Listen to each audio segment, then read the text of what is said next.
Good afternoon, good morning, or good evening, or whatever time period it is in the world, and welcome to a brand new, irregular mini-series of sort, Cainite Conversations, where I, the Law by Night podcast guy, will drag a member of the Vampire the Masquerade community, World of Darkness community, the Vamily, and we'll just chat about tabletop role-playing games, World of Darkness, and anything else in between. And tonight, I am joined by fellow podcaster and friend Chris from Twin Cities by Night. Hello there. How are you? Hey, how's it going, sir? How's it going? Not going too bad. I could get used to being called sir, actually.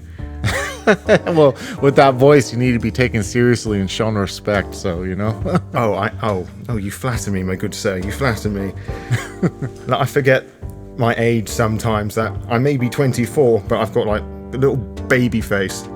Oh yeah, I went through that same phase. Yeah, I didn't really have to start shaving until I was like 22 or 23, but yeah. Now at 42, I can grow a beard like no man, you know. Woohoo! Like sometimes when I have to go out with friends at night and have to buy the rounds for everybody, I have to make sure, all right, don't shave. That way you'll look a little bit old and you won't look like you're 12. There you go, right? Mm-hmm. Sometimes it works, but most often it doesn't. Anyway, I'm forever the optimistic. So, tell me, Chris, how exactly did you get into tabletop role-playing games? It was just, actually it was in the, I always kind of had an interest in tabletop role-playing games growing up, I guess. I was a military brat, so I moved around a lot, so, you know, I always enjoyed reading. I also was a kid who got in trouble quite a bit, so I was grounded a lot. So I was always reading into, like, you know, kind of using my imagination for stuff, and I think, like, it was sometime in high school, I got my hands on, like, a D&D second edition book. I never played it, though, got to play it, but I read it, and I remember I used to, like, roll up characters just for fun, and I always wanted to give it a shot, but I just never knew anyone. And then fast forward, I was about, I don't know, like, I think I want to say, like, 21 years old. I was in the military, and I was in the middle of this desert training center in Death Valley, California, and it was the last week of this training that we had to do, and they had us, me and a bunch of lower enlisted people just walking in the desert, just picking up trash. It was pretty much just like they pointed to, like, walk all the way over there and pick up trash you see, and it was like 12-hour days for a week of doing that. So it was like chain gang work, like in the old prison movies. And this guy next to me, you know, you get to learn to talk to the people to the left and right of you, just, you know, sheer boredom or whatever. And this guy to the right of me, we were just talking about books we liked and everything, and I was telling him how I liked Anne Rice's books. You know, I liked her Vampire series and the Witching Hour series and whatnot. Mm-hmm. And he told me that, oh, if you like Vampire, he's like, I got this game that I run called Vampire: The Dark Ages. So when we got done with this training, we went back to where we're normally stationed at. I started playing in this Vampire Dark Ages game he ran, and I had this Ventrue character who was just a total ripoff of Louis. Just sat there the whole time and was like, woe is me, and, you know, because I thought that was Vampire was like, you know, and all the other players were just like hack and slash, you know, whatever. I ended up getting Diablerized by a La Zambra player, a fellow PC. We were after, like, I think the Holy Grail or something to that extent. And then my next character I made was just like this tank of a gangrel, and I didn't play too much longer in that game. But eventually, when I went to Bosnia not too long after that, and like the week before flying out to Bosnia, I went to like Barnes and Nobles or a bookstore like that, and they had the revised edition of Vampire the Masquerade. So I bought that, I read it on the airplane ride over there. I was like, oh man, I was really digging this. So when I got to Bosnia, I ended up ordering all these books from Amazon. This was like circa 1999, I think. And I went and I would read these books. All my teammates were wondering what I was doing, because I used to read it and hide it like it was pornography, you know. Like because I was kind of embarrassed, you know. Not that there's anything to be embarrassed about, but role playing games weren't as accepted, I guess, back then or whatever. And we used to be what was called QRF, Quick Reaction Force, and we were basically sitting around waiting while higher tier special ops guys would go and try to get war criminals. And so we'd just be sitting in Blackhawks waiting in case, you know, anything went down, they needed backup. So a lot of time it was just sit and wait. And I would read books like that. And I remember I read like Ghoul's Fatal Diction and Revelations of the Dark Mother, which are still two of my favorite vampire books to this day. And I was like, oh, I really like this tone. And mind you, also in Bosnia at that time, I got all these meatheads like me to play in a vampire game. It was a horrible game I ran. It was like a rip-off of Matrix, which was like the big movie at the time, and sideways John Woo shooting, and like it was me testing out the system. And I got back to the States, and I ended up just buying these books. I was buying them over there, and I was buying them in the States. And I ran the game. I ended up running the game for like a year, and then all my books got stolen. And then like 9/11 happened, and just my career trajectory in the military changed dramatically.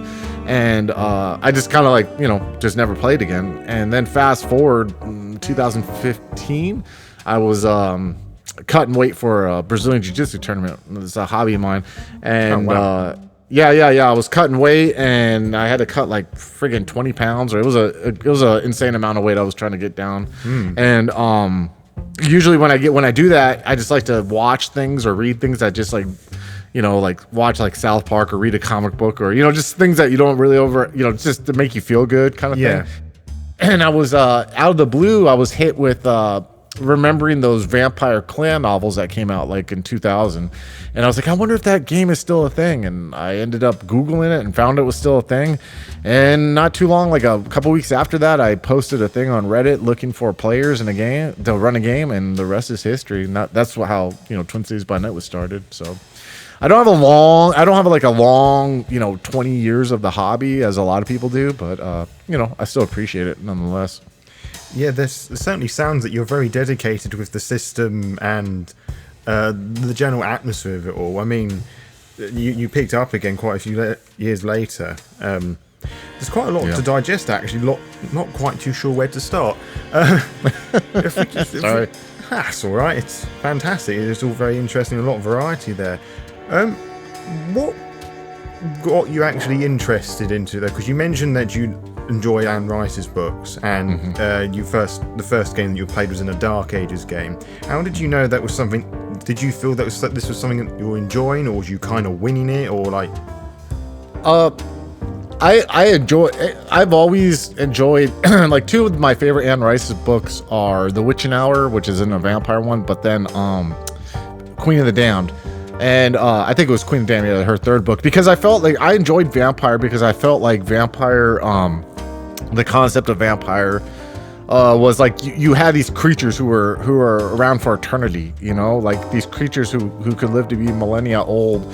Or then, on the flip side, you had creatures who were dealing with the fact that they were becoming changed and evolutionized in monsters, and the personal horror aspect. That's what really pulled me into vampire. Still does to this day. There's a lot of parallel themes and that coincide with like real life and things that you deal with in real life. So yeah, that's pretty much why I love it.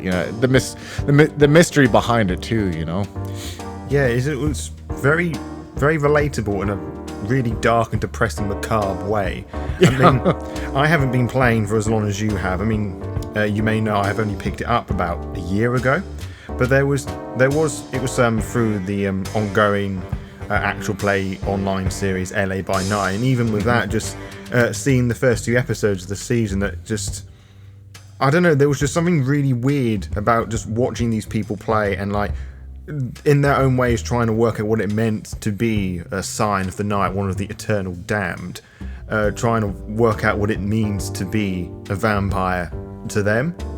And yeah, it's just really, I don't know, like you feel like the ultimate outsider, and you feel like a belonging with all these other outsiders trying to work out what sort of mess you are in together, like a weird family, I guess.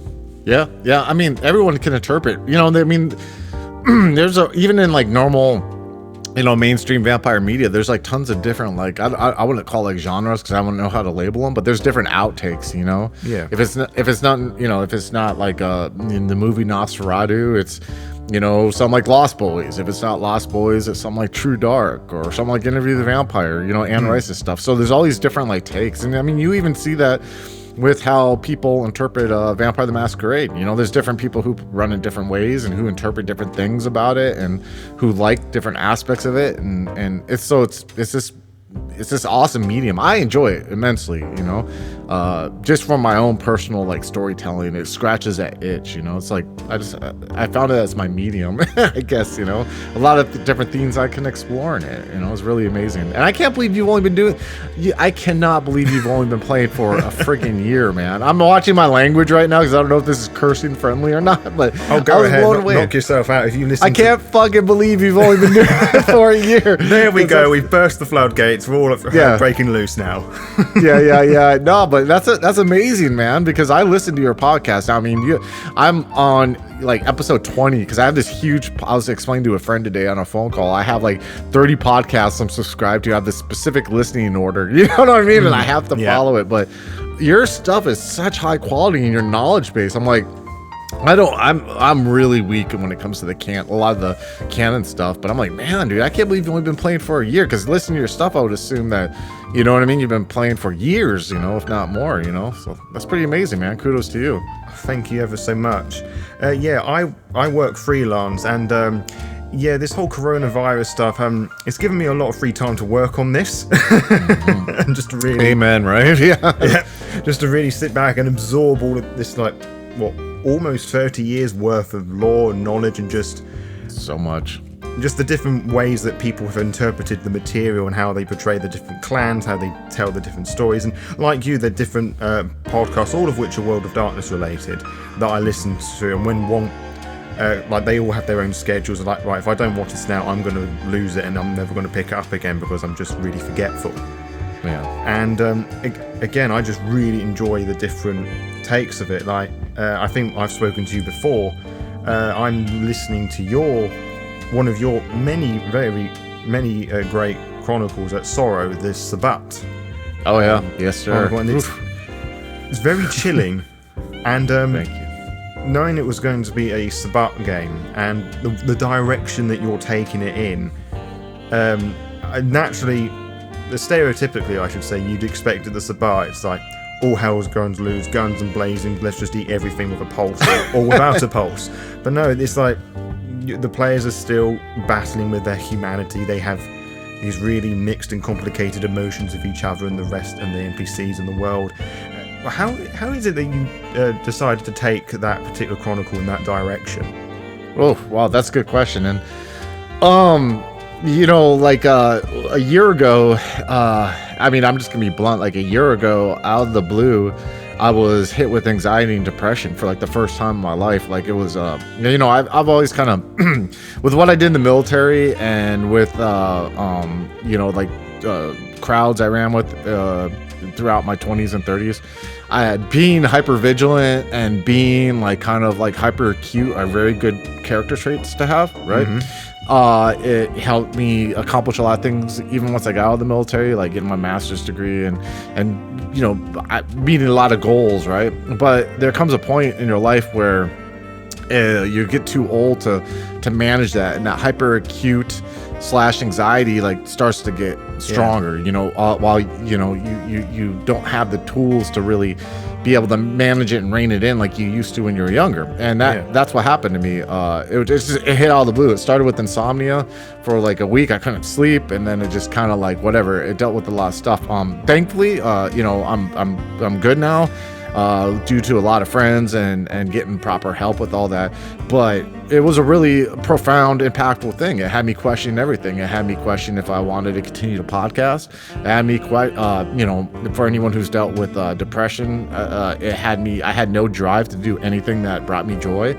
And you know, it worried my wife and all this stuff. But like I said, thankfully I made it out. And but after that, I was like, wow, you know, like, this is some stuff I want to explore and unpack, because I've explored and unpacked a lot of real world stuff that I've dealt with and stuff I've ran. You know, people who are listening to this, who may have listened to my older stuff, may listen and be, oh yeah, I can see that there, I can see that there. A lot of it's been cathartic for me, and that's what Sorrow's been. So I was like, man, I want to run a game that deals with the sadness and the loss that can happen in Vampire, and trying to deal with, you changing as a person, you know. And I look at like what I dealt with a year ago as like a pivot point in my life. I've had a lot of pivot points, you know, but a point where I turned the corner and I discovered more about myself, and I evolved into being, you know, adapting and becoming something new. And I was like, I want to explore that in Vampire.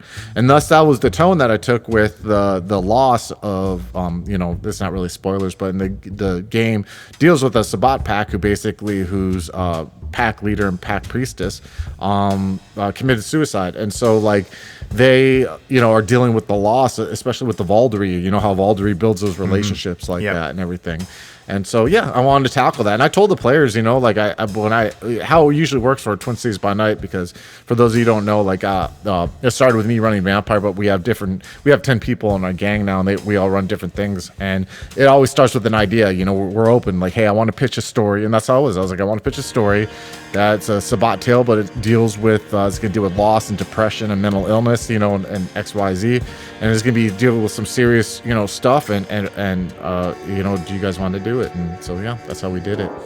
And I'm loving it. I'm absolutely loving it. I'm so blown away by the players in it, you know, because they're stepping up to the bat, you know, and they're really tackling these themes in a respectful, you know, way, dude. So it's nice.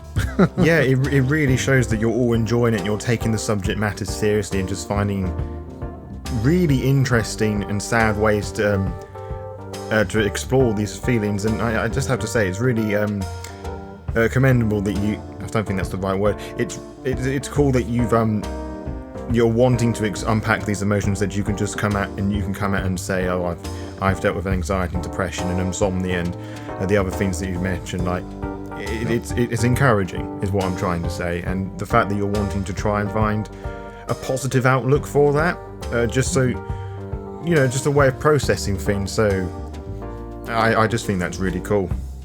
Well, thank you. Yeah, you know, and it's and I hope people I hope even just anyone hearing this, you know, especially in these crazy times today, you know, to know that there's, you know, like I've been told before, like depression, anxiety is the common cold and mental illness, you know. So it's like, don't, you know, if you feel like you need help, talk to someone, and you know, and I hope that this podcast will you know, help too, you know, help people who may be listening to it. And the cooler thing about it, another cool thing about it too is that you know, it ties into the greater like Twin Cities by Night Vampire continuity that I've kind of built, you know, over. This is kind of like a prelude in a way to, you know, like kind of the main story arc, which is kind of fun too. So like there's a little Easter eggs for people who, even the players, you know, who have like listened to the other games I've ran, like, oh, you know, explaining plot hooks that, you know, that have happened, because the story takes place like in 1989. So enjoying that too.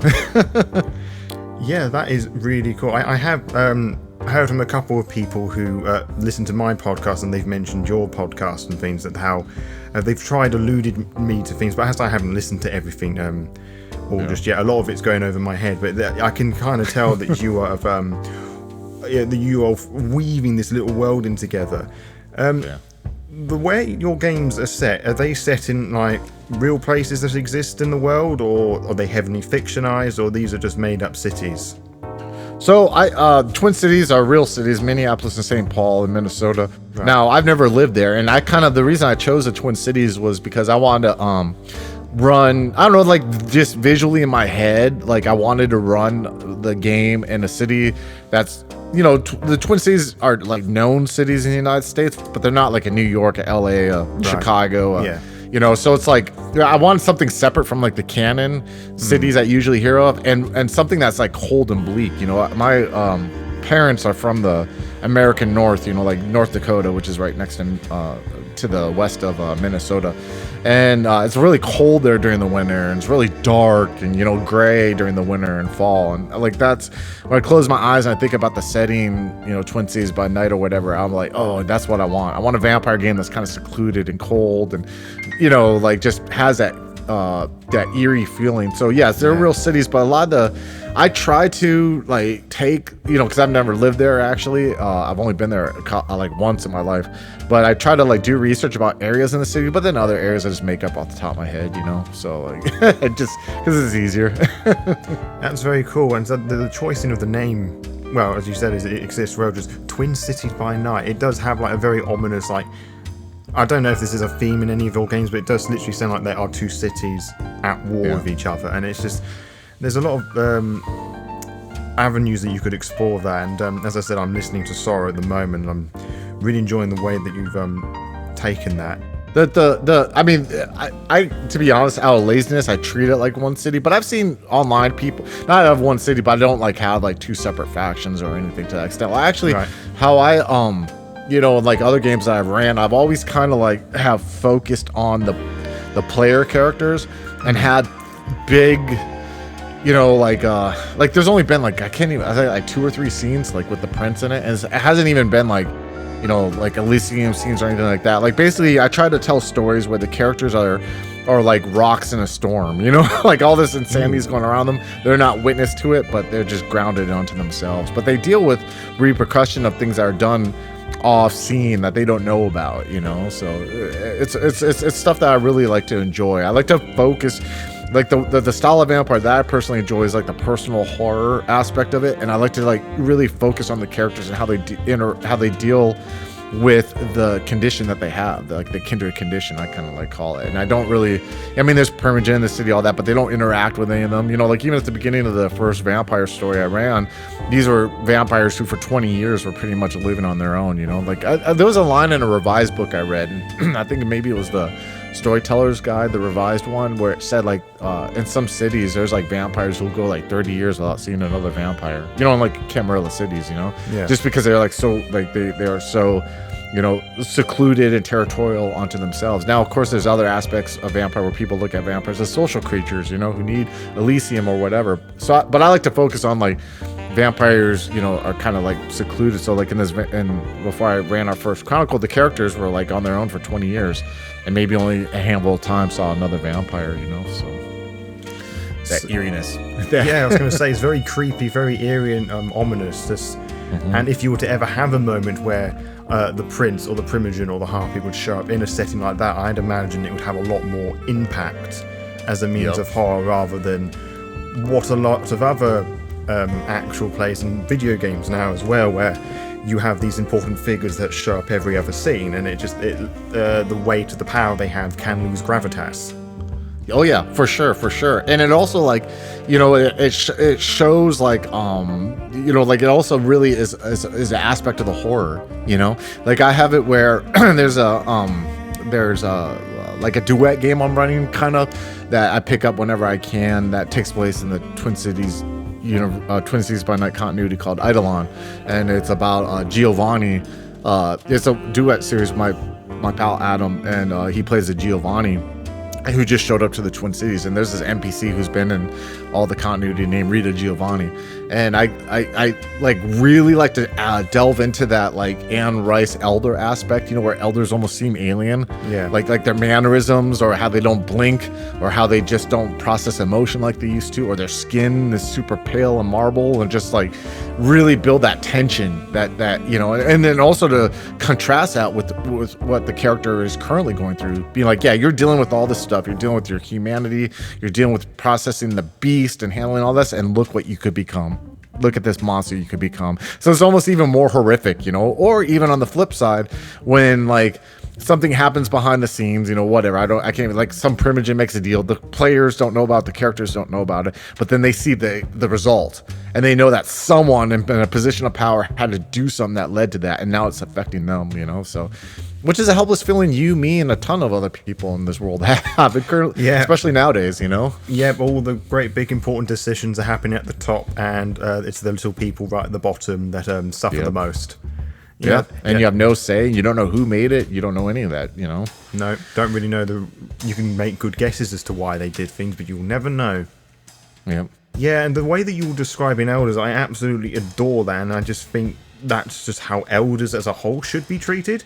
Like, I think you got everything like right, like a hammer on the head sort of thing. Like, they've lived for hundreds of years old. Like, we're talking like the medieval Dark Ages sort of settings, where socially things would have been very, very different, and as hard as they try, they can't quite connect to the modern society, like things like the lights and the cars and the things.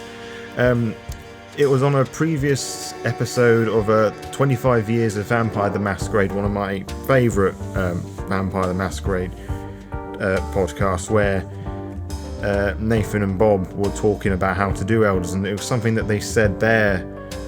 I completely lost my train of thought then. That happens to me all the time, don't worry. It's gone. No worries. But yeah, there's just the idea that elders, that they don't quite connect with humanity in the same way that we do. Like, as hard as they try, there's very little of it there, and it's just like the harpy can really only feign like what's hip, I guess, like what's happening in the world, like trying to work out what's socially acceptable. Yeah, to be honest with you, I've never had a harpy in any of the stuff I ran. I don't know if I could. I've never tried to tackle having a harpy. Yeah. Like I said, I don't have too many Elysium scenes or anything like that. I think I've only had one, like in the years that we did it. And but like the thing I like about elders is the fact that two things to add to kind of what you said there. One is the humanity thing. I love the humanity system in Vampire. Just to put my cards out on the table, I'm not too well spun up on V5. It's not for any whatever stance. It's just I'm old and lazy, and reading a whole new rule set to me, it's a lot of work. So I mean, I just run what I know, which is revised. It's not like I'm not an edition warrior or any kind of shit like that. Sure. But what I like about like the humanity system in revised and V20 and all that stuff is that like the lower you get, the more uncomfortable people feel around you. Or if you're not on humanity, people totally feel uncomfortable around you. People will cross the street when you're walking down the street. You know what I mean? People will feel like they'll feel a little anxious when you're opening the door for them. It's just a natural, like they sense the predator. We sense the predator in people like that. I mean, in real life, I've come across people where you just like something doesn't sit right with those people, that person or whatever. Yeah. And I kind of like that feeling. And to add to it, like I try to treat elders in like unique ways, like and thinking of like how would they be different when the facade of human existence has been ripped from them. And there's a story arc that I ran called Dread for the Twin Cities by Night continuity chronicle or whatever, and there is the little spoilers or whatever, but there's one aspect I treated, and like this isn't really spoilers or whatever, whatever slight spoilers if you haven't listened to Dread. There's a Setite in the city now. What I try to do in Twin Cities by Night is I tried to like treat the clans and the stereotypes in unique and different ways that haven't been done before. Like everyone knows, the Setite, they're from Egypt, or Setite, they're the guy trying to sell you vices, yada yada yada. But there's a really good one of the better vampire books I read was the revised follower set clan book, the guide or whatever, where they kind of break down the clan, they tell you this, that, and the third. And one thing that they said about at least in that book about followers of Set is that they hide that they worship Set oftentimes behind cults. There's all these different cults that like really, if you peel back, they're Setites. And so in this in my story, there's this and they didn't even meet the NPC. Actually, I think one person met the NPC, but they've dealt with his ghouls and ramifications, and there's this whole build up. And this Setite had a cult of Pan in the city, but it wasn't even like a cult. It was in a housing projects that were in the city. Like basically, he had been so embedded into this area, for years that like this housing project just radiated like something was wrong with it. You know what I mean? Something didn't sit right with people with it. And he had this Pan cult where people, there's images of Pan all around, and so like I treated like this guy was at the center of this complete like corruption of this area, just because he had been there for 100 years, like when the ground was laid, when the foundation was set for these apartment complexes and all that stuff. So I like to treat it like that. I like to treat to take these clan concepts and kind of find a unique way to do them like that. And elders is like such a fun way. And there's not too many elders and stuff I've ran, but there's a lot of Ancilla and also too. So yeah, so there's something that should be used sparingly rather than just have them pop up everywhere. And for sure. And just hearing you describe how you, well, as you said, planted that Setite in the middle of this like housing foundation thing. Ooh, this just gave me chills just thinking about that. And he was a European dude, you know what I mean? Red hair. Right. Yeah, and and it just, he was just very like, You know, like one thing that was really cool about that is I had the players. Well, there was a scene where a player, basically due to one of the players' machinations, they're trying to find a ghoul. They didn't know it was a ghoul, you know, but they're trying to find a ghoul who resided in there. And so these other characters went in there to find out, and they were just, their mind was blown what they were exposed to. And they end up getting the ghoul they were looking for, and one of the players used Auspec's telepathy on him and saw visions of all this insane cult like shit that was going on. I was like, what the hell, you know? Jesus. Anyways, it was a very impactful, you know what I mean? And I love it, dude. And that's one of the things I love about Vampire. If you guys want to hear it, go listen to the last quarter of Dread, and it's in there. I'll add that to my own bucket list now of things to listen to, because that's just horrible, and I love it. Yeah. Oh, you would love Dread. If you like Sorrow, you would love Dread. Dread, like the first two story arcs of Twin Cities by Night, Homecoming and Negligence and Homecoming, were me just trying to find my voice, you know. Dread is where I found my voice, and in the middle of me running Dread, I ran a Ghoul's Fatal Addiction mini-series called Servitude, which is like took place before Sorrow. Like Sorrow deals with some of the events in there too, so check that out. It's a shameless plug. Absolutely fine. That's what this sort of thing's for, I guess. Yeah, I mean, I don't make money off the shit, so I just like when people listen to it, you know, so it's fun. I mean, I don't really make money off of the stuff I do either. I mean, we can't become rock stars, you're saying? We can't be millionaires? We can't? Oh. Yeah, I know, right? Like, what the hell? Shit, I quit. You know, no, but I totally get like this. I get, and this isn't an egotistical thing.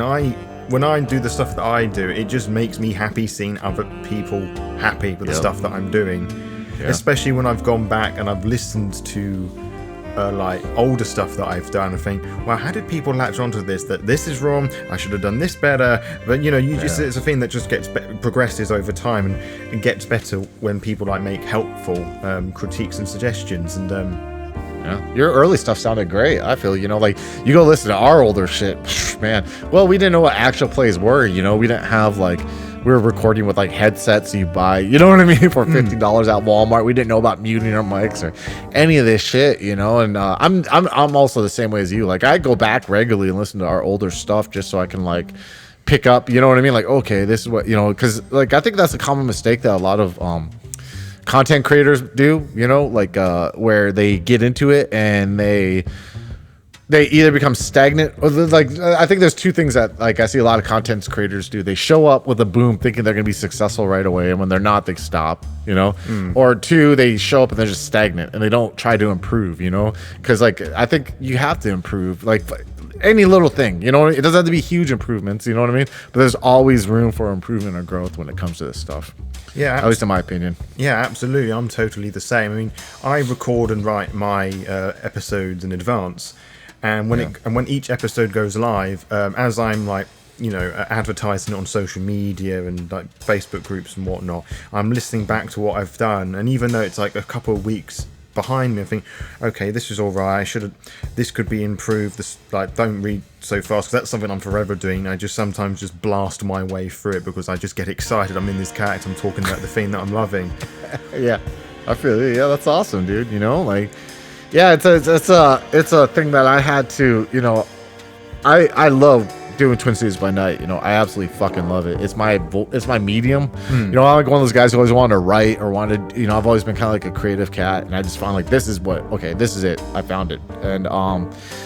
And you know, but there was a point, man, where it was like all too consuming, you know what I mean? Like it was like I was doing too much. Yeah. I wasn't you know, like, because we went through these growths, you know, like I said, we're 10 people now, but originally it was just me and 4 dudes playing, you know, and like we just kind of like had this evolution throughout like the 4 or 5 years we've been doing it.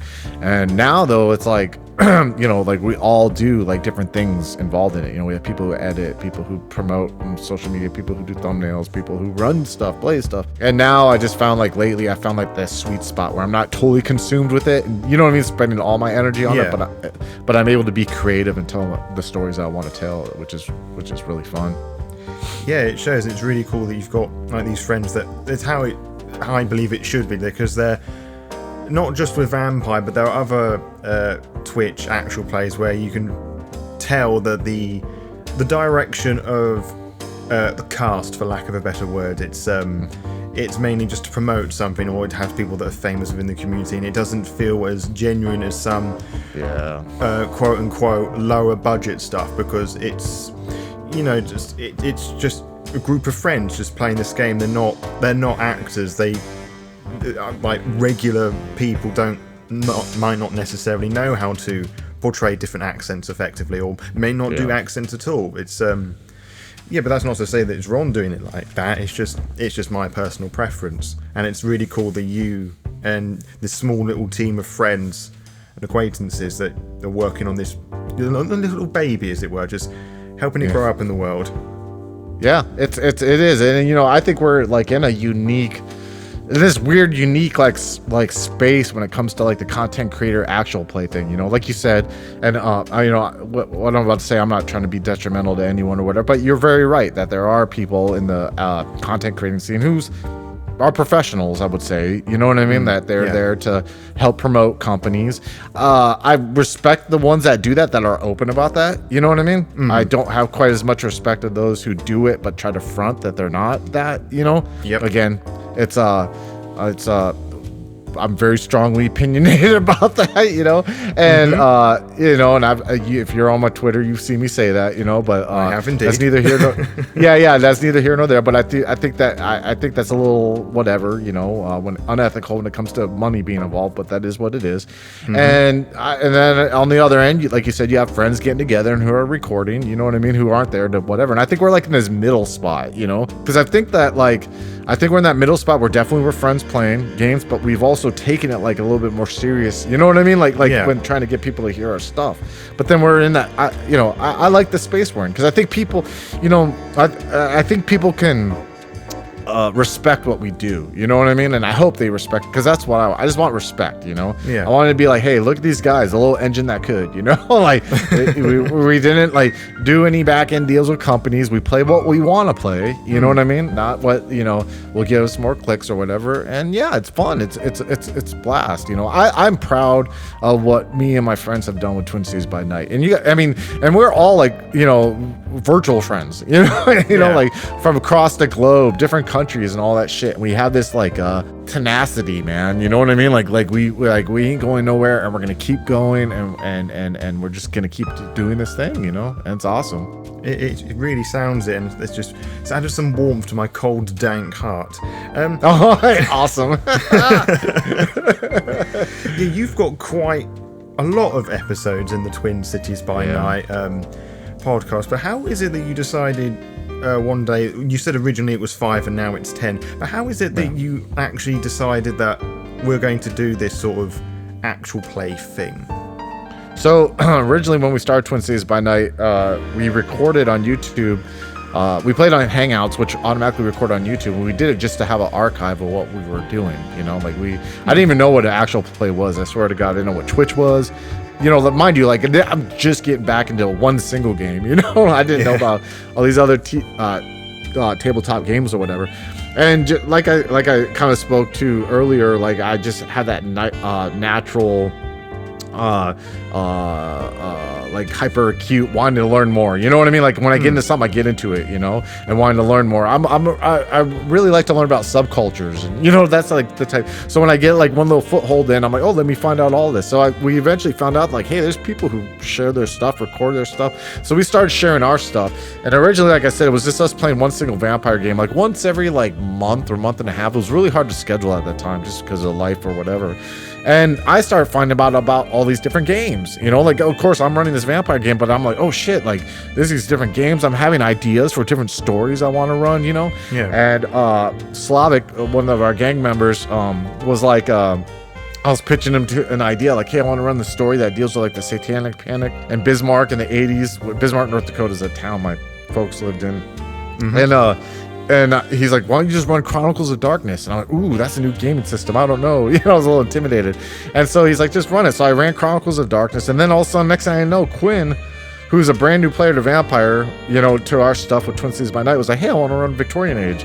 was like, oh, sweet. And then the next day I know, I'm like, hey, I want to run a Sabbat. And like, it just kind of like, we're like, well, we're going to have to find more players. So then we had like, we put like a little announcement like, hey, we're looking for a couple players. And so we added 2 more players. And then like, we started running more stuff. And then we're like, hey, maybe we should get more players. And we just kind of like, it just grew, you know what I mean? So now we have like the scheduling thing, you know, like one of the current games we're running right now, like we have a Scion game that Quinn is running that's wrapping up. I think they got to do one epilogue and then they're done.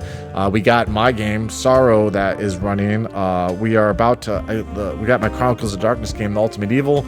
We're about to start a Down Darker Trails Call of Cthulhu game that Craig's gonna run, and we're doing one-shots, like ton of one-shots, you know. And like it's like what this is right now, like the podcast that we do is like it's a canvas for everyone in our gang, you know what I mean? Like you have Delta Green duets ran by Adam, which man blow away anything that I do.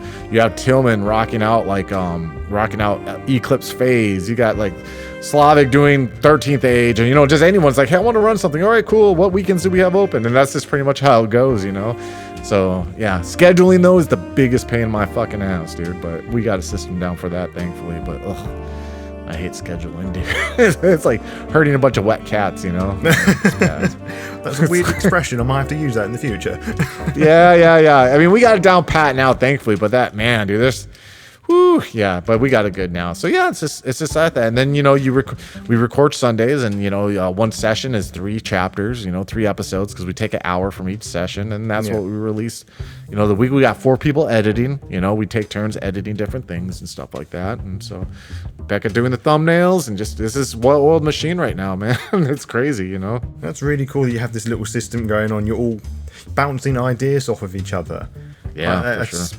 It's really, really cool. We like it, you know, like I said, right now, it's funny about bouncing ideas. Like, you know, a lot of times it's just someone's like, hey, I got this idea. Like Becca right now, she plays in Sorrow, whatever. She plays Linda, and she's played in other stuff of ours. She wants to rekindle this like podcast that was part of our podcast called Brian Diaries.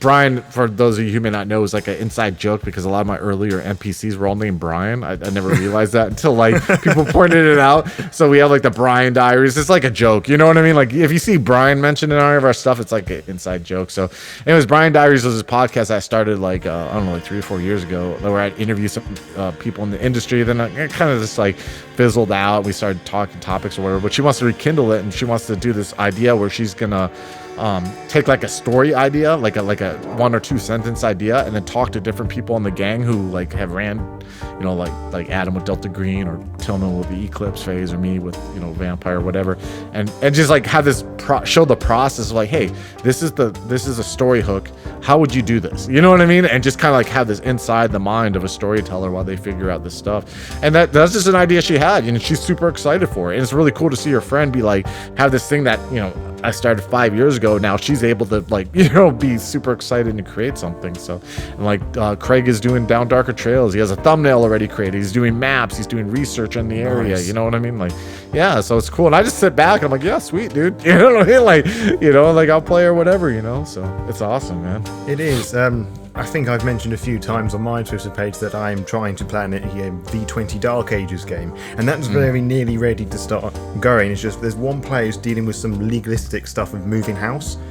But yeah, I can remember a couple months ago just researching it, just buying a handful of Dark Ages book, thinking of where I was going to set it, like trying to conjure up maps, trying to do this and that, and it's just there's this whole creative process, and it just goes bleh. It's just all over the page, and it's just so much fun to do. And hell yeah, where are you running it? Where's it taking place?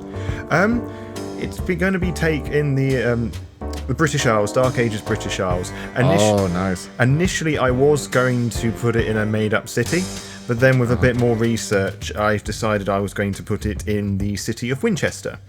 Oh, nice. Which for a short period was the second capital of England, because apparently it had 2 capitals, London and Winchester. And there's a lot of really cool things one can do with true faith in the Dark Ages setting, especially in that city.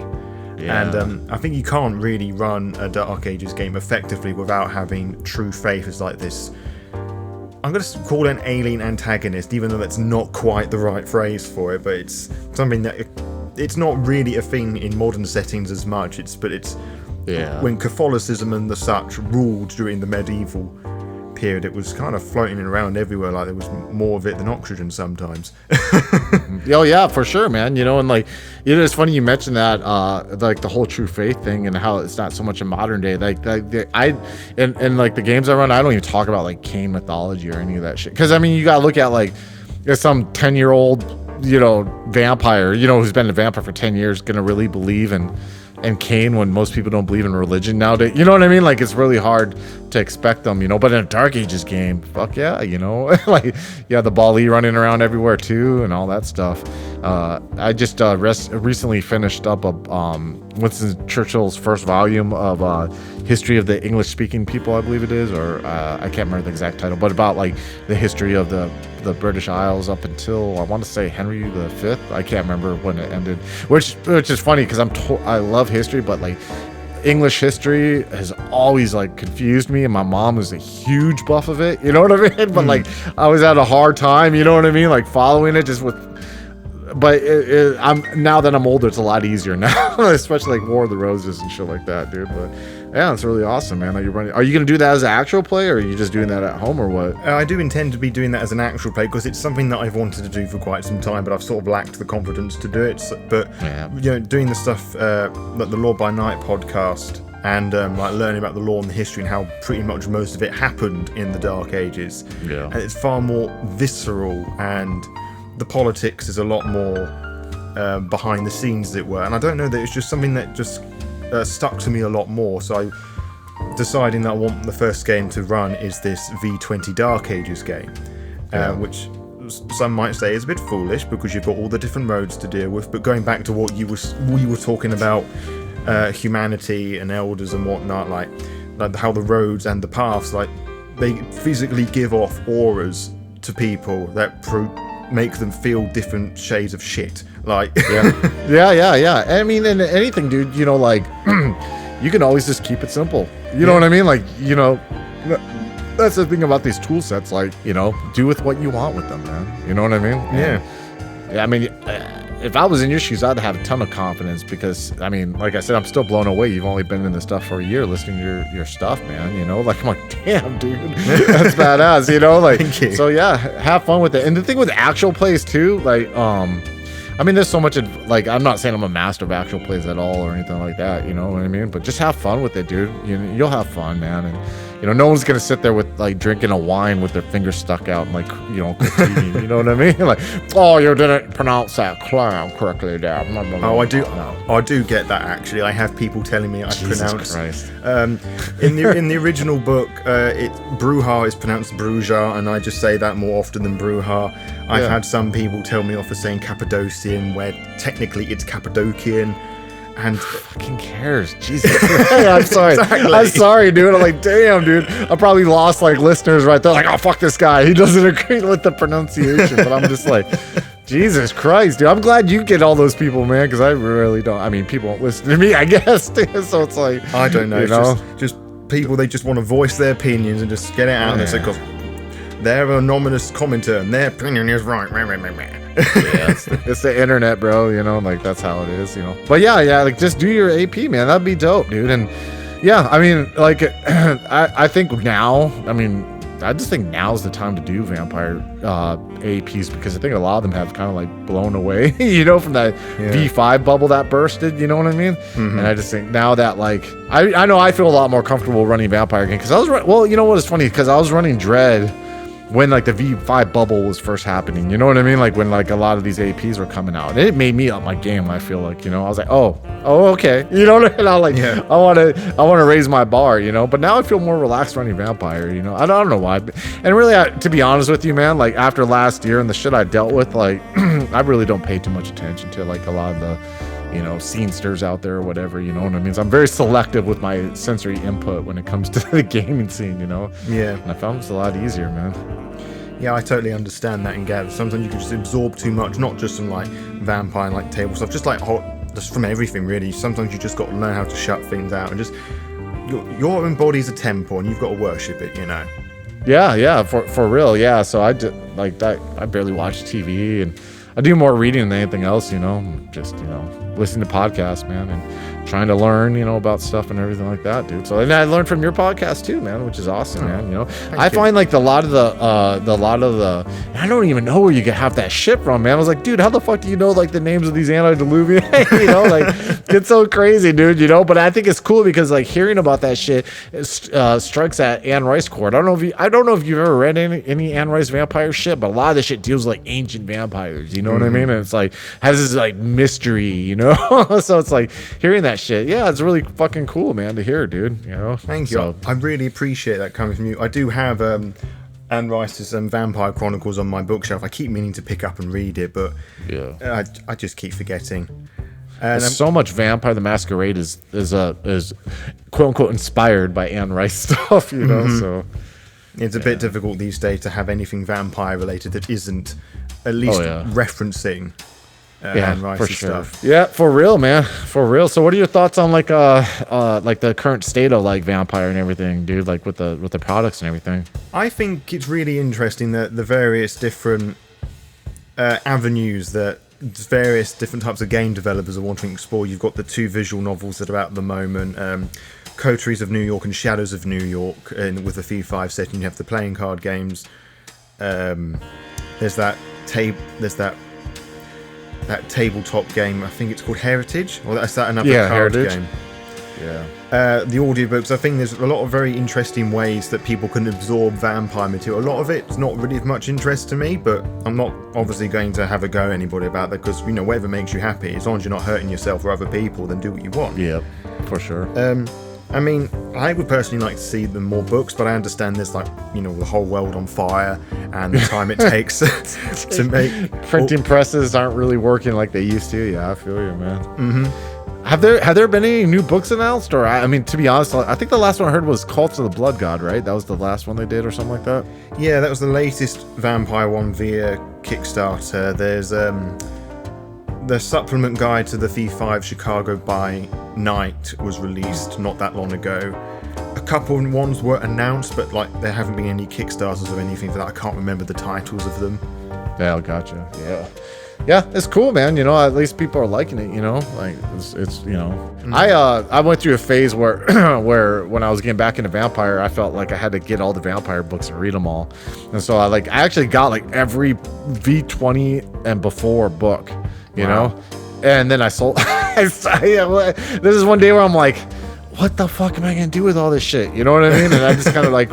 So I've whittled down my collection just to like the books I like, you know what I mean? Like there's like 10 of them, and so just the ones I feel I need to run my stuff, But I was like, man, I'm taking so much of my bookshelf space, man. I could put real books in there, not knocking people who, not saying these aren't real books or whatever. Yeah, I get what you mean. I just felt like I felt like I had to have street cred, you know what I mean? To have street cred, I had to like own these books or I wasn't a real vampire fan. And I just kind of accepted that, hey, I mean, I forgot the goddamn the screen name of the gentleman who I think he tagged you and me in a post, and he was like saying like I may not know a lot about the canon, and that's true, and that's just because like I finally accepted like, hey, I'm good at what I'm good at, and like I don't need to know all this shit, you know what I mean? And like that's just who I am and how I feel. And believe it or not, I think unfortunately people who make content like you that is like educational tutorial stuff are always gonna have the people trying to prove you wrong, you know what I mean? Because I think it makes people feel empowered, you know what I mean? Like, oh, this guy's gonna say he knows this, let me tell him he's wrong, you know what I mean? Yep. And I don't have to deal with that as much as an actual play person, you know what I mean? Like, because my stuff takes more to consume, you know what I mean? Someone has to sit there and listen for hours of me rambling, you know what I mean? Rather than a 15-minute, informative guide like you do with yours. The only time I've ever heard anything negative from someone was when someone called me a dirty commie because we ran Cold Harvest, a Call of Cthulhu fucking adventure where you play communist Russian agents investigate something, dude. So I was like, Jesus. All right, cool, I'll take that, you know what I mean? I guess I am, because like we're playing a character or whatever, dude, like, where communism's not even discussed once. It's more like, what the fuck's going on in this village, Yeah. I mean, they're different. They're just different ways of playing the systems and different ways for people to enjoy it, which it kind of is a little definitely shoehorned segue towards a little section in my Discord server where I told its members about this little series that's going to be starting, and I got them to ask you some questions, some of which I believe you have seen, and I was curious if I could go through these 10 or so questions that various users want to ask you. Yeah, let's do this. I'm ready. Okay. Drum roll. There you go. I'm probably going to get these names wrong, as we've already discovered. I'm not very good at pronouncing things. That's cool, man. You got an awesome accent, so it'll be classy. Thank you. I've got that going for me. Onogi O Surudipo, I think that's how it's pronounced, would like to ask, what source book, aside from the main books for each version, do you believe contributed the most to the lore and / or mechanics of Vampire the Masquerade, and why? Oh man, so again, just for the record, I'm not a canon expert, but I'll give my own shot and maybe some personal taste to this. I will say for first ed, I believe that Chicago by Night, the first ed one, was probably pretty impactful because you still see people talking about Chicago by Night and those NPCs. I mean, like you said earlier, Onyx Path recently did a V5 version of Chicago by Night, which sounds like it was very, very successful. A lot of people like it. I mean, some of those NPCs, like Loden's dead, but you know, a lot of those NPCs, you know, I mean, I even read Chicago by Night first edition a few years ago just because there's so many NPCs in there, seeing how it was done. It really had that gothic punk vibe to it, you know, when you have like vampires playing in punk bands and shit like that, you know?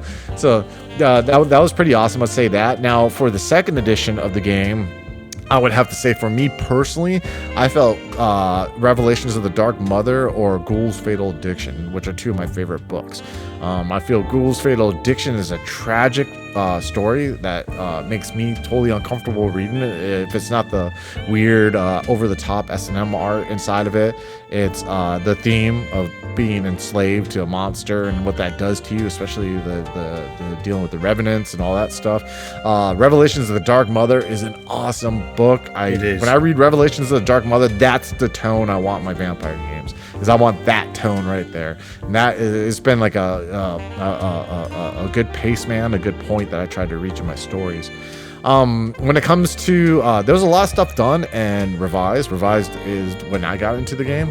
Revised, I feel, has its strengths and weaknesses. I think Revised was a little too over the top at times, with like Nukes and Transylvania Chronicles and some of the over the top stuff, but I felt like there was some really good stuff in there. I felt that the Giovanni and Follower Set revised clan books were really nice. I felt the intro fiction into Followers of Set revised clan book was really eerie and creepy and showed you really what a world of darkness, you know.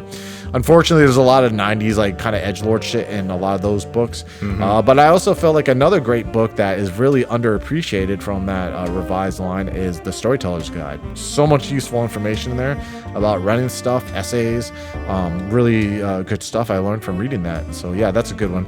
V20, I actually have never read a V20 book, but I know that the V20 core book is one that people absolutely love because it has everything you need in there. You know, it has a lot of the stuff that was condensed from revised and all that stuff. And so yeah, that at least that's my personal opinion on that. Now I'm sure there's someone listening who's gonna be, hardy, you're wrong. I'm wrong a lot, you know what I mean? Well, as someone who has V20 and has read it extensively, I do enjoy the material that's in there. I mean, I started with V5 and I've worked backwards. Nice. I just think, for me personally, the system is a lot simpler. I know other people disagree, but that's fine. I too love Revelations of the Dark Mother. It's sort of staring at me on my bookshelf. I can sort of see it there. Just watch out, you know. Yeah. I hate Elite, you know. Yep, absolutely. That's a really creepy book, like Diaries of a Psychopath. Okay. Yeah. Question number 2 comes from Crack. When creating NPC vampires, how do you pick traits for them, such as clan stats and general descriptions? I base all my NPCs are some way informed based off people I have met in real life, or like idea of who they are before anything else. You know, that in the case of Sorrow, you know, like there's a character named Benjamin in there. You know, that started with an idea of a personality before anything else. You know. Personalities, I think when you start from the personality and who they are and then build outward from there, I think you get more realistic NPCs that feel more grounded and real. Clan is usually something that I'll come up probably with next. Like I said, I try to like, and I'm not trying to sound pretentious or whatever, but I try to like really break like the clan stereotypes. I try to try to make the person first before the vampire. Yeah, but that's really what I try to do, though. I try to have people that where like the clan is really a secondary thing. Like a backdrop. And traits, I really don't do traits unless I think there's I think, okay, we may be coming to where a trait may need to be. You know what I mean? Because I feel like that takes so much energy, dude. I don't have the energy to sit there and stat out every NPC I have, and so sometimes I'll just make the traits off the top of my head. But yeah, definitely personality and character drive is what's more important to me. Yeah, as it should be. There was somebody on my server that once said people embrace people, and that's just something that just runs through, because you can do the stereotypes, but there's only so much real development you can do with them, in my honest opinion. There's only so many angry, leather-bound Brujas you can have, you know what I mean, before it gets played out, dude. Yeah. And that's the reason why they're my least favourite clan. Velvet Magic Kaitiv says, or Caitiff before people start having to go at me. What are your 3 most favourite and 3 least favourite vampiric clans or bloodlines? So I'm looking at this from a storyteller perspective, okay? Because I actually don't have that much experience playing vampire, Storyteller perspective, Giovanni are like my favorite because they're the scariest. I think that they are at least V20 and before. They're scary. They're almost like a sect on their own. They're diverse. They have the concept of these families being brought into this just hegemonious like cesspool of just nastiness and inbredness and necromancy. I just find them extremely scary. I do. Second is Setites, followers of Set. I think if done in the flavor of revised edition Setites, they are amazing. They are very the thing with Setites that drives me absolutely nuts and is like seeing like, oh, I got this African guy who is he's selling vices. It's just so played out. Or like the over the top snake. I'm a snake. I got snake tattoos, stuff. All that shit is just so played out. Now, of course, they have their, Serpentis and all that shit. But when you read the revised book, a lot of them try to hide that they're Setites. Like I said, layered in within different cult imagery or whatever, and being subdued, subtle, and not like over the top. So I like them a lot. I think that, like I said, the opening fiction, if you haven't read it already for the revised clan book, read it, and that's a good sense right there of what Setites are. Really amazing. The third, I would say maybe Ventru, or because I feel like what's this saying? Absolute powers, absolute corruption, or whatever. Like anyone who's willing to get to a position of power. Not anyone, but a lot of people. There's people they probably stepped on. You know what I mean? And I think when you have like this the beast driving that leadership. It's very scary, and I think any vampire clan is scary in its root, you know what I mean? Yeah. Like Toreador are scary because they want to pretend they're people, and they chew people up and throw them out when they lose interest with them. They can absolutely ruin someone's life. Bruja are scary because you get someone who believes in something and then can pull a temper tantrum at the snap of a finger and murder you, you know what I mean? That's scary. Yeah. Each vampire clan in their own are scary, so when it comes to disliking, I do think there's an overabundance of bloodlines. I think any RPG probably has this where people get tired of the 13 original clans and they want I need more and I need more and I need more, and it just kind of like spirals out. Now what are some that I dislike? Man, that's really hard for me to think. Like, okay, I like the concept of the Bali a lot. I don't like that people play them. That's just my opinion. I don't think that's something you should really play. I would never allow it on my table. And the whole, I'm the Bali who's redeeming himself. That's just corny, in my opinion. Okay, then why are you playing a fucking Bali? But okay. And then, I can't really think of anything else because I kind of, the bloodlines, let me think of some goofy ass bloodlines. There's some the Najarara or whatever, the cannibal ones. I mean, I guess that's kind of scary, dude.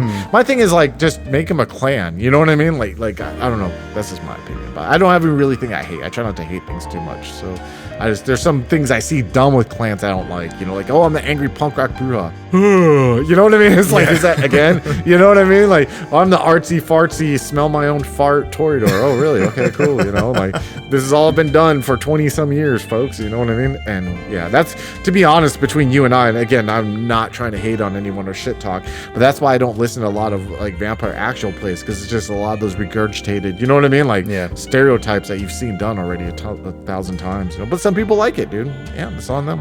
Cool. It's not my jam. All right, we move on to Wick's Resident Flesh Sculptor. Damn, that's a badass name. Pretty badass. They have some creative usernames here. I love them all.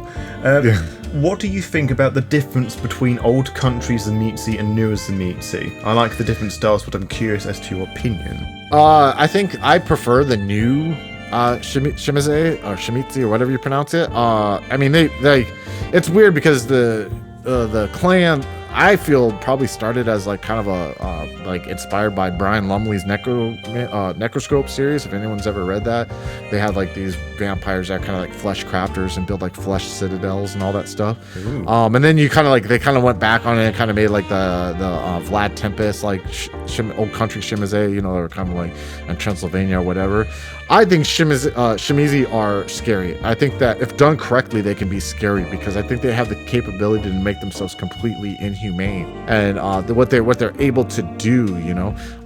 In Sorrow, there's a scene the players call the reverse birth scene and the brace scene that happened to character Jennifer, where you know, I look at this the Shimizi or Shimize or whatever, like where I can explore like Clive Barker like themes, you know what I mean, like explore like that eerie stuff, you know. So yeah, I prefer the new ones, you know, but it is something again that can become very nonsensical though if overplayed, you know what I mean. So it's very easy to do. I mean, speaking from experience, like when you're able to do something that's fucked up, vicissitude.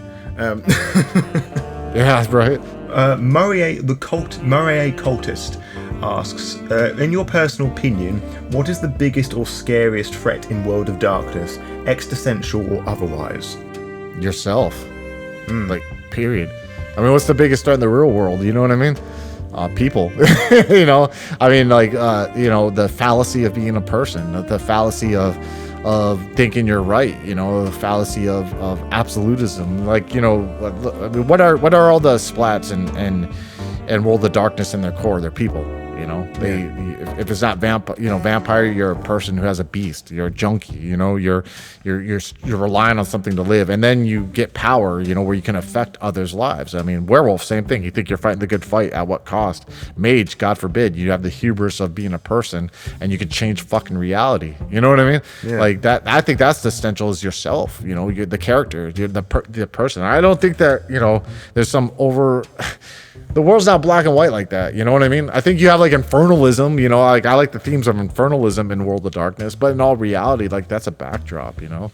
To me, like the word, like, and I hate to say this, I'm not like, again, everyone can play the game on their own, but I think like all vampires in World of Darkness are fucking monsters. They are. All of them are monsters. You can try your hardest, you can be that fucking Johnny good person, but one failed self-control roll, one botched self-control roll, you know, and you murder someone. And I like in my, you know, I've read of people who run vampire where they don't force their players to run humanity roll, conscious rolls when they kill quote unquote a bad guy. Well, what? Excuse me? You're gonna, yeah, I've heard that, yeah. And it's like, well, you kill someone, you know what I mean? Killing someone affects you. Yeah. So yeah, I think the individual is the biggest threat in World of Darkness, you know. And I know that maybe sound like a cop out answer, but I think that's the truth, you know. You're a fucking monster. All of them are. Yeah, I think it's a very good answer, personally. I'm glad that we agreed on that response. All right. Warrior from the Fire. That's a pretty badass name. Oh, yeah. What do you think is the most important mindset for new players to learn to have when going into a World of Darkness game, specifically VTM? specifically when coming from other TRPGs and / or only knowing vampire lore through more popular media? Have fun and tell a story. That's the goal. The goal of, in my opinion, again, goal of vampire especially is to tell a story with your friends, not to win. You know, I think the sign of a good player in Vampire Masquerade is someone who will put themselves in a situation as a player, put their character in a situation knowing that like it may have consequences. You know what I mean? Because they're playing their character. And then again, that's a cop out where you deal with a lot of assholes. I'm playing my character. You know, of course you hear that those stories all the time. But no, in all reality, it's to tell a story with your friends. You know, to tell a horror story with your friends. And you know. Another thing I would say to new players is talk to your storyteller to find out what the tones and the themes are, you know, what can be expected and not expected. That's a good thing that I like, you know, like, listen, I'm not, you know, you and I have talked about a ton of things on the side, dealing with modern day stuff or whatever. And, you know, I'm not like the most vocal, you know, I'm trying to think of term. I don't want to say political, that's a bad connotation, but I'm not like very outspoken about things like that, you know, socio-political things.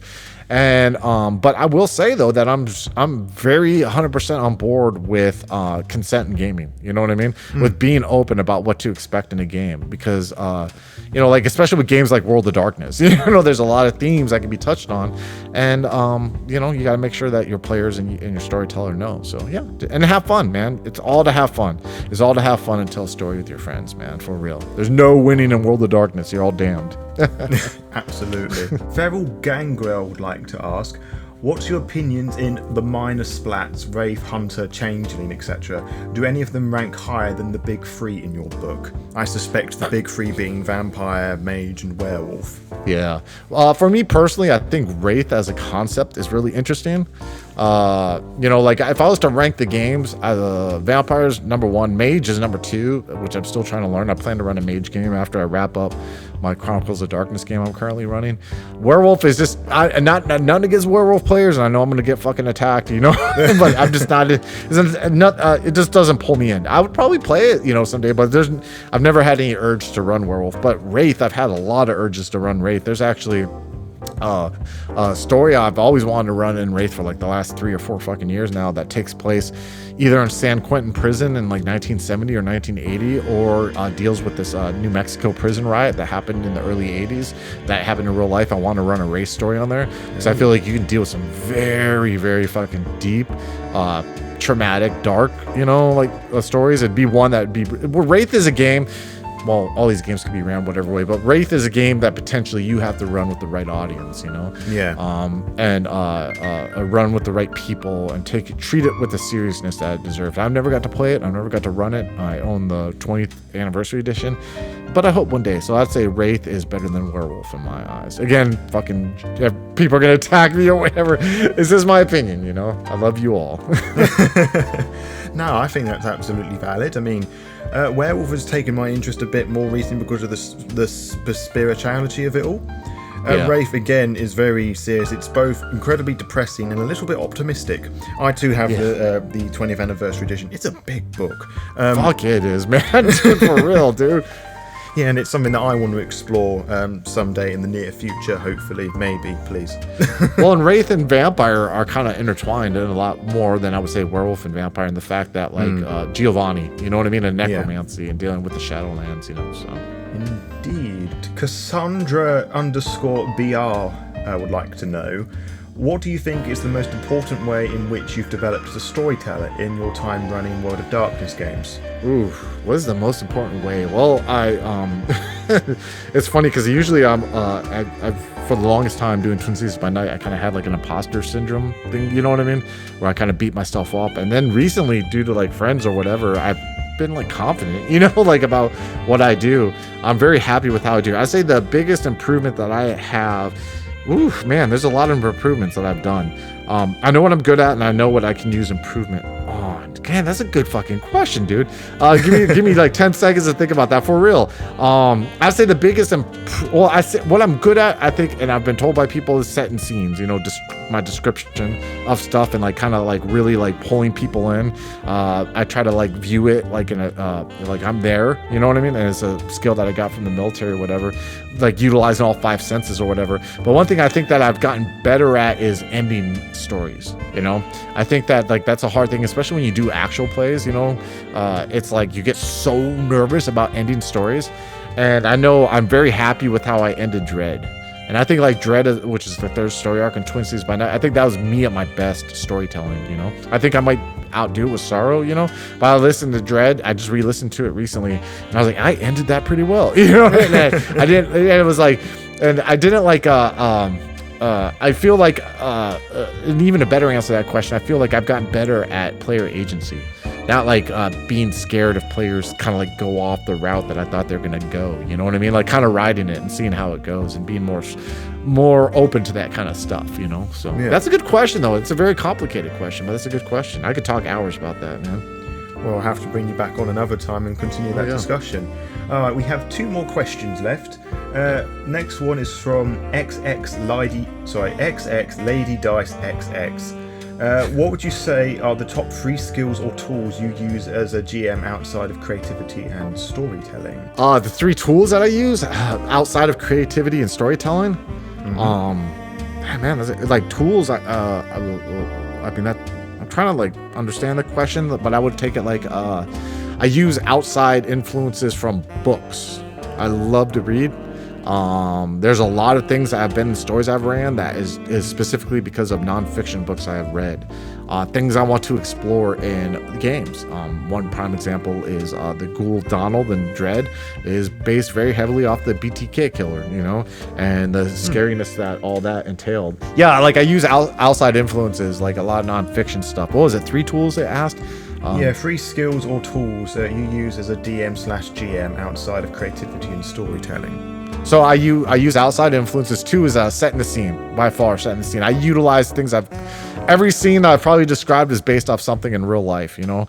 Tools, a lot of people, I think, if they looked at setting scenes and RPGs, like what your 5 senses, there's 5 senses, right? Like what your 5 senses touch, you know, like touch, smell, see, hear, you know, whatever. Like that would help pulls your players in. And when you pull your players into a scene, you get good returns. You know, that sounds selfish, but if they feel like they're really there and they're really invested, they're going to think from their character's perspective. And I think that has helped me tremendously as a storyteller.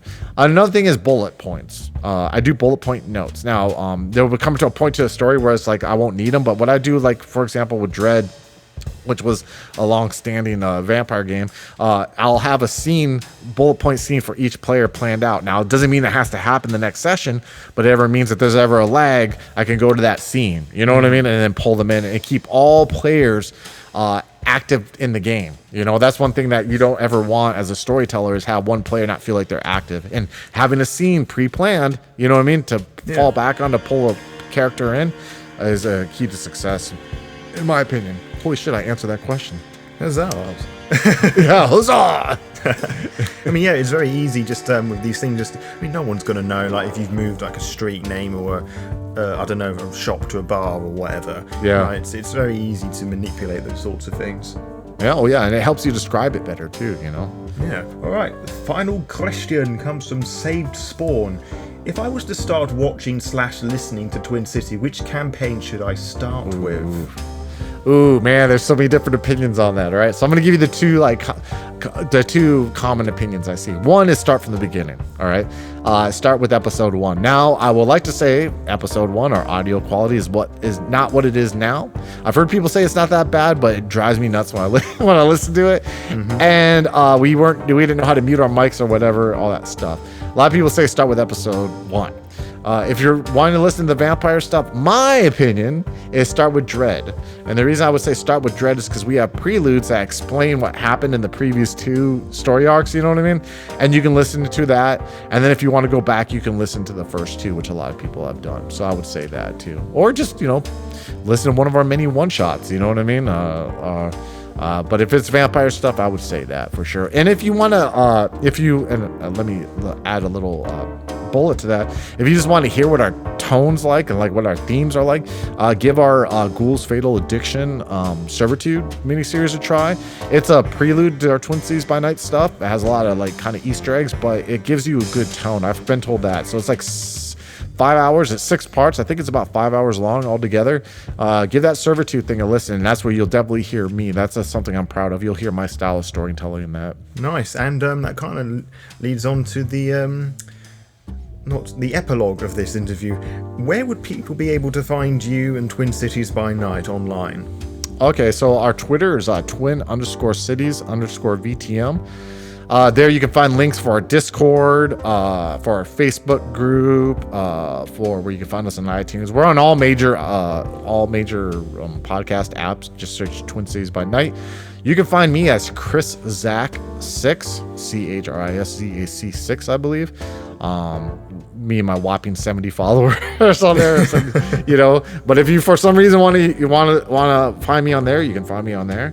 And if you ever have questions about any of our stuff and you're like, just come by our Discord. We have a listener guide that we implement because we have like over 370 episodes or 470 episodes. Yeah, 470 episodes, I think. And so like we have a listener guide on there where you can see, and we have like our thumbnails and tells you like, oh, these, if you want to hear this Delta Green story, these are our episode numbers here. It kind of is like a scrolling up thing, and I like it a lot. So yeah, come on by and visit us there.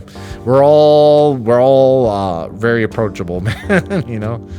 I can agree with that. Like, the stuff that you do is fantastic, and it's also very varied and very dark and horrible, and I just love it all. And it's just like, we got to get you to 100 Twitter followers. Oh yeah. Hopefully, baller. Yeah, it's funny. I like it because I can be like on the Twin Cities by Night Twitter. That's just for our podcast. On my actual Twitter, I could just be myself. I don't have to, represent 10 other people or 9 other people. Yeah, it's pretty neat. Well, I think this is going to be a good place to call it quits for the evening. I'm sure you have a lot more varied and fantastic things to be doing. And thank you ever so much for being on the first episode of the Cainite Conversations on the Law by Night podcast. I really appreciate you coming along. Thank you, sir. It means a lot. And thank you again. You're very welcome. Well, until next time, farewell.